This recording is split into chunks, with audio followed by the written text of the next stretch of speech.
سلام. توی این ویدیو می‌خوایم با هم سطح چرم رو توی نرم افزار فتوشاپ بازسازی کنیم. یک نکته رو حواستون باشه، نرم افزار فتوشاپ اساساً برای این طراحی نشده که برای ما بافت رو ایجاد کنه. ما میایم از امکاناتی که خود این نرم افزار در اختیار ما قرار داده، از یک سری ترفندها یا تریک‌ها استفاده می‌کنیم و صرفاً سطح اون بافت رو شبیه سازی می‌کنیم.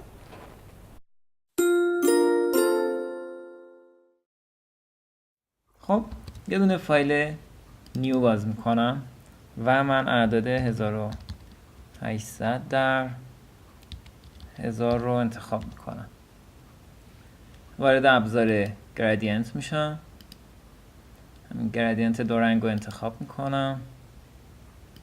رنگ اول رو 693 A 24 در نظر میگیرم و رنگ دوم رو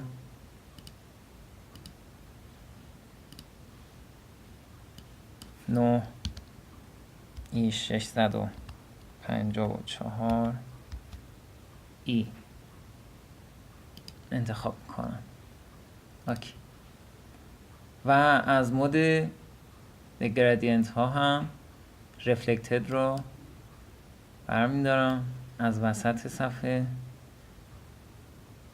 رسم میکنم. به منوی فیلتر میرم، فیلتر گالری رو انتخاب میکنم.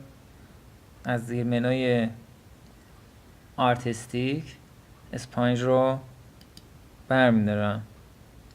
براش سایزم رو 10 قرار میدم.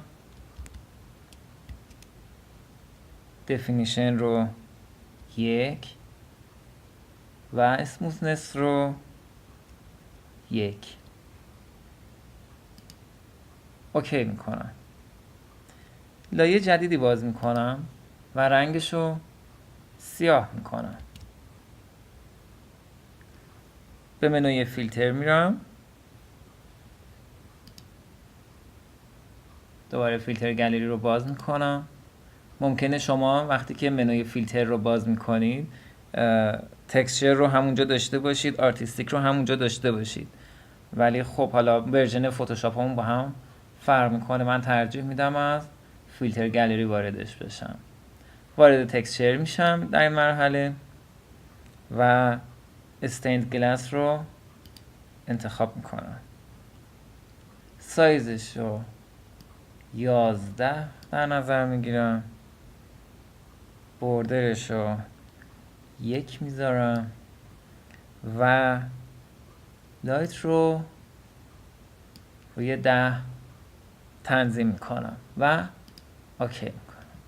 در این مرحله مود لایه جدید رو، لایه دوم رو به مالتیپلای تغییر میدم و حدوداً اوپاسیتی رو برابر 20% قرار میدم. شما میتونید با تغییر رنگ آغازین و پایانی گرادینتی که استفاده کردین بافت چرمتون رو تغییر رنگ بدید. موفق باشید.